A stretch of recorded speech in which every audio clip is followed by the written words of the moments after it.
You mentioned a little bit about why kids out there are getting these labels placed on them. Um, why do you believe this is happening? Why do you believe kids are being labeled with ADD and ADHD and all sorts of other things as well? Well, it's not a belief, it's knowing now, because I've been doing it long enough and been working with enough kids and knowing what to do with them, Mm-hmm. that what I'm seeing is that every child has a set of priorities, a set of values, things that are most important to least important in their life. And it may be video games, it may be sports, it may be socializing, it depends on their age. It may be watching TV or whatever it is. But whatever it is, what's valuable to them is where their genius is. Mm-hmm. And every child is a sponge, and they absolutely want and love to learn. I'm certain about it. They just want to learn what's important to them. Mm-hmm. They just want to learn what means something to them, what inspires them, what makes them attracted. So even when a baby's born, you can see that they're attracted to some things and not other things. But whatever they're inspired by, they want to learn. So they may be sitting there in a video game for 8 hours. But the parents, with a different set of values, sometimes think, well, they shouldn't be doing that. They should be doing their homework, or they should be doing something else. In the process of doing it, they're not honoring what the values of the child are. Mm-hmm. And they're coming from an old model that the parents know better, and they are the ones that have the right values, and the children have to learn how to be learning those values, and all this old-timey, tyrant, authoritarian kind of a mentality. And that's not how you wake up geniuses. I use the analogy of a customer in a business. Imagine if you went out to a customer, because see, the children are our customers, and the teachers and the parents are salespeople selling ideas called learning. Right. And the customer is a person with a set of values and needs. And the person in business, if they want to succeed in business, they have to care enough about the customer to consider what those values are and communicate what product, service, or idea they have in terms of those values and meet those needs. If they do, the person buys. And they're receptive and open to include that in their life. Mm-hmm. Well, we're selling ideas as teachers. And if we go in there and presume we know best for them, and here's what you need, and you need to buy this, and if you don't, you're going to get punished, and this and that, well, we'd be out of business. Right. And customers don't appreciate that. And they have defiant disorder and attention deficit, and they shut the friggin' phone down on us. So, they're doing exactly, we would do the same thing to people try to do that to us, and they're doing cold sales to us. Of course. We act just, if somebody was watching us under a cold call sale, we would probably be called defiant disordered and attention deficit disorder, because we want to shut the thing in and tune them out. Right. But what happens is these children have these great values, and they're going to evolve. Every few years, it's evolving and changing. But whatever it is, at every stage it is, if they're able to excel in that, they do amazing things. Mm-hmm. It's going to change. And so what I do is I take teachers, and I identify the teacher's highest values. Because in the area of the highest values, we're inspired to learn, and we're the most creative, and we have the best attention, intention, and retention of information. I identify the teacher's values, highest values, and then once I do, we then find the curriculum that they're going to teach, and we find out how that class that they're going to teach is going to help them fulfill their values. If they can't see it, they're not inspired by the class. Mm-hmm. And if they're not inspired by the class, in my opinion, they don't deserve to be teaching that class. Because when you can't wait to go and teach a class, kids can't wait to hear it.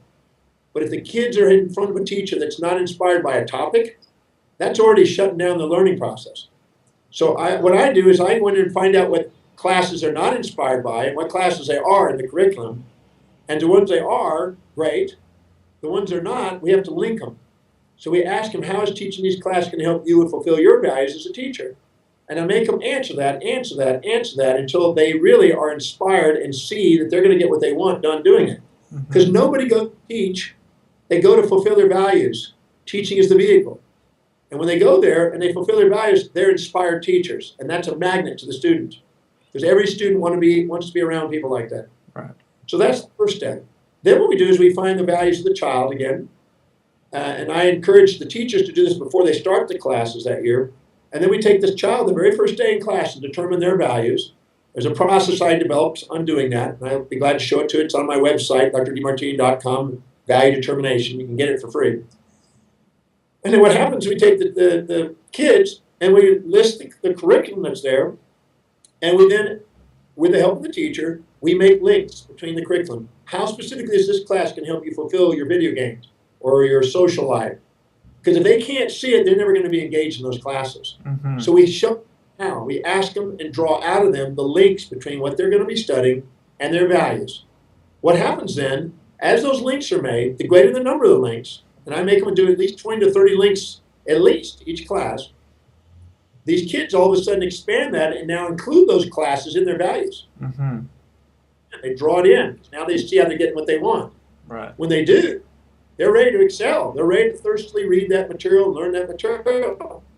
Now, one last step to do. If the teacher is talking from here and they see a student down here and they're devaluing the child's values and saying, well, that's wrong, video games are bad. That's stupid. That's a teacher that doesn't know how to teach. Mm-hmm. That's like saying, to buy my product. You're a customer, you're wrong, you're stupid. You don't know how important my product is. Right. So what happens is we have to go and take determine the values of the children, put a chart in front of the teacher, every child in the top 3, 4, or 5 values there, and then we have to find out to the teacher and have the teacher do this at home. How specifically is those values of those children helping the teacher fulfill theirs? Right. And that for each of those values from those kids that they're going to teach. And if they answer that, the more they answer it, the more they respect the genius of the child. Mm-hmm. And the more they communicate in that child's values and draw the child into a high engagement in their classes. And when they do, I've sat, you may have seen it, I've had 128 students from literally 8 in the morning until 7 o'clock at night, totally engaged with me all day long, inspired, not leaving at 7 o'clock, hanging around, wanting to talk, wanting to engage, with the parents going, what the hell is this? This is my kid? And that's because I find out what their values are and I communicate their value systems. And I teach them all kind of great stuff that they see can be creative to their life. Right. And I can plug in mathematics and anthropology and anything. So there's no such thing as a child that doesn't want to learn. I've not seen it yet. Mm-hmm. There's just teachers and principals and parents and counselors and therapists and psychiatric drug pushers and everybody else trying to do this. I don't know if you saw this in the news. The other day, there was a major article that came out. They were changing the diagnostic criteria, and the medical profession got caught for this. They were changing the diagnostic criteria to make sure that there's only 2 or 3 little things that if the child shows these symptoms, they're now diagnosed so they can dispense drugs. The medical profession got caught as a marketing mechanism to get those kids on drugs for life. Wow. That's the kind of stuff that's going on. So if we don't go in there and educate them properly, that's the result. I'm not saying that there may not be an occasional time where that is really the key thing you may need to do. Right. I don't find that to be the case in some of the cases. I had a guy calling me today, an African man here in South Africa that called me, and he's got a child that's kicked out of a school because they were labeled, have to be going to a special school. It's costing the father an extra amount. And I was doing this radio show, and he called in. And he said, "What that story you just gave is my son." Sat with him right there on the radio show and explained to him what to do and did it right there on the spot. Wow. And he was in tears. The father was in tears. And the son got inspired by it. And I explained it to him. And now there's hope for the son. Amazing. Because no parent wants to see their child having to be medicated, labeled and diagnosed at a young age. That is sometimes challenging and devastating to the parent. They want children to do great things. So when that occurs, that's not the answer, not the first answer. That may be a last resort, but not the first answer, in my opinion. First, let's find out what they're really dedicated to. Let's find out what that curriculum is. Let's link it. Let's get them inspired that way. And I guarantee you'll blow your mind what happens. Because I can tell you that, I have kids every time in my Young Adults Inspired Destiny program, every time they come in with all those labels. And I don't find any symptoms or reason for that in my class. Amazing. That's incredible. You mentioned a lot about values and the hierarchy of values, and I know a lot about that from the work that I've done with you. People can access that on drdemartini.com under the Demartini valuation process, determination process. Can you give us, for maybe some of the parents that are watching now, or even some teachers that are watching now, can you give a little bit of an idea of what that process is and how you would go about uncovering those values?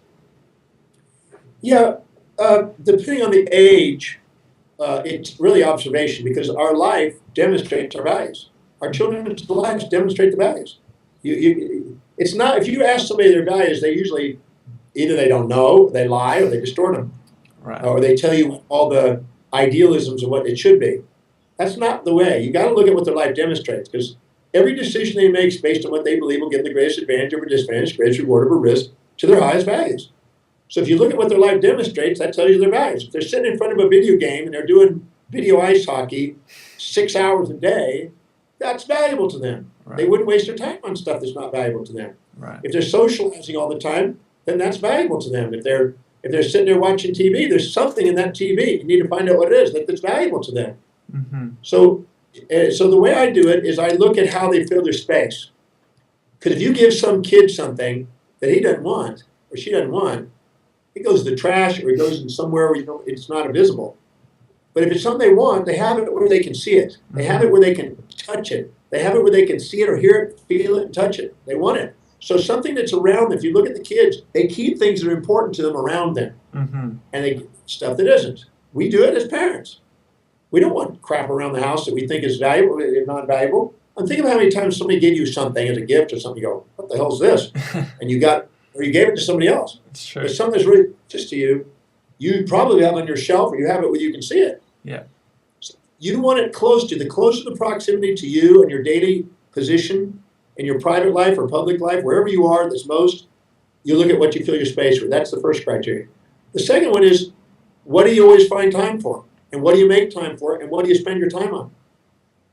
The kids, you go out on a Saturday, they'll tell you what's important. They're going to spend as much time as they can on it, as much as they can. Because now they're free to do what they want to do on that Saturday. Go look at what it is. Mm-hmm. Now the parents say, well, that's that damn video game again, or that's that darn...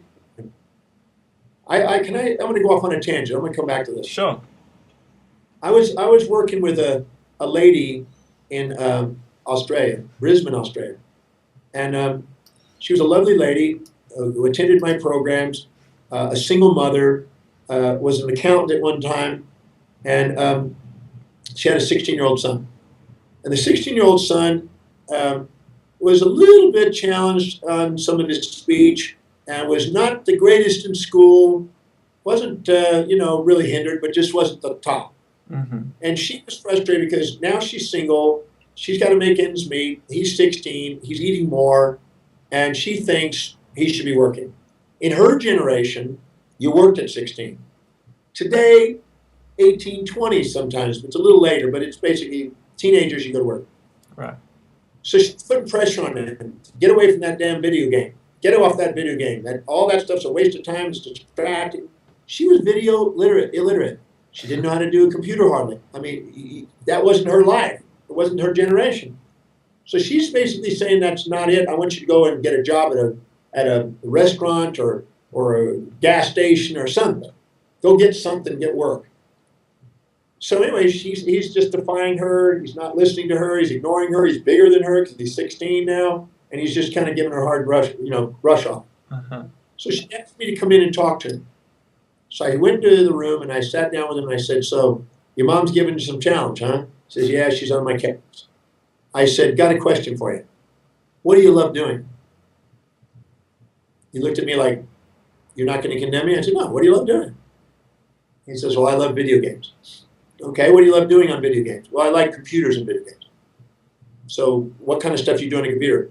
He says, I'm communicating with my friends, and I'm talking, and I'm designing software systems. For what? Video games. I've learned how to put together, and I'm making video games. I said, you can actually design the software and do it? I said, did you study that in school? He said, no, I just figured it out myself. I said, do you know how to do video games? He said, yep. I said, I know how to design. Do you know how to write code and actually develop software? He says, yeah. My mom doesn't know that, but I do it. So I stay here almost all night doing it. I said, can you really do pretty amazing stuff with it? He goes, yeah. And you're designing your own games? He says, yeah, I'd like to do my own animation games and my own video games. That's what I want to do. I said, does your mom know that? She goes, no, she thinks it's ridiculous, and I'm always having to fight her about it. I said, so tell me, can you do this and this and this and this and this with it? He goes, yeah, I can do all that. After an hour of talking with him, I hired him. Sucker. And it came out. She said, well, did you talk some sense into him? I said, no, I hired him. She says, what do you mean you hired him? I said, I hired him. Your kid's a little genius when it comes to computers. My son? I said, yeah, he can write software. He's 16 years old. He's writing software and designing systems for it. So he designed a project for me in my office. And when she saw that, and she saw that he could make money at that, she backed off. Right. And she said, oh, as long as he was making money and fulfilling her values, she relaxed the rules. And all of a sudden, so I helped him get his business started, and he picked up some other clients. That's what he does today. Wow, that's amazing. And he more than she does. I'm sure Bill Gates was probably pissed too. I'm sure. But the point is, we sometimes project our values thinking we're right, and sometimes we're a little bit out of date. Mm-hmm. And sometimes we need to find out what their values are and not disrespect them, but communicate in them. Mm-hmm. The second you do, if we associate what we think is important in terms of their values, they'll include what we think is important into their lives. Right. And then we can influence them, not out of coercion and force, which causes their repression and resentment, but out of embracing it because they see that it's going to serve their life and their values. Mm-hmm. That's great. First one is how do you fill your space. The second is how you spend your time. The third one is what energizes you. Because if you're doing something you love doing, you'll stay there all night. You don't even go to sleep. These kids are staying up to 2 a.m, not stopping because they love it. Uh-huh. What energizes you? The next one is what are you going to spend your money on? These kids will buy video games all night long because they love it. They'll put all their money on it. Where do you spend your money? Where are you organized? These kids are really organized and know how to beat these games. And I'm using video games just analogy. It could be social, it could be sports, it could be anything. I had a guy the other day, I was trying to get him to do better in school, and he wants to climb Mount Everest. And he is committed. He's got every book on it. He's got every hero on it. He knows more about Everest than anybody in the school. Right. And they're trying to get him to study something. But he's Mount Everest. He's planning Mount Everest climb. So I linked all of his classes to Mount Everest, and he's back in school, working towards Mount Everest. Wow. So then where are you organized? Where are you disciplined? Next, where are you disciplined, reliable, and focused? Then what do you think about how you want your life, that your life is showing evidence of coming true? What are you visualizing about how you want your life that's showing evidence of coming true? What are you talking to yourself about, inside yourself, about how you want your life that's coming true? What are you conversing with other people about in social settings that you keep wanting to talk about? The next one is what inspires you, or the people inspire you. Next is what are the goals you have that you keep wanting to work on and show evidence of coming true. And the last one is if you are wanting to learn and study and read and listen, what do you want to study? Mm-hmm. What do you want to study? And if you go to a bookstore, what do you buy? Mm-hmm. If you look at that and look at what's common to it and answer three answers to each one of those, you'll get 39 items. Most of them will be duplicated. The ones that duplicate most shows it most frequent, second most frequent, third most frequent, is the hierarchy of their values. Right. Once you know how to help them to be educated. You know how to honor them. You know how to relate to them. You know how to communicate with them. It's amazing what you can do with that once you know those values. Thank you. Thank you for sharing that, and thank you for sharing that story. I've heard that story about the guy in Brisbane. It's every time you tell it, it's quite amusing how the mum wanted you to kind of fix him, and you landed up actually inspiring him and hiring him to do what he loves. I love that story. So thank you for sharing that.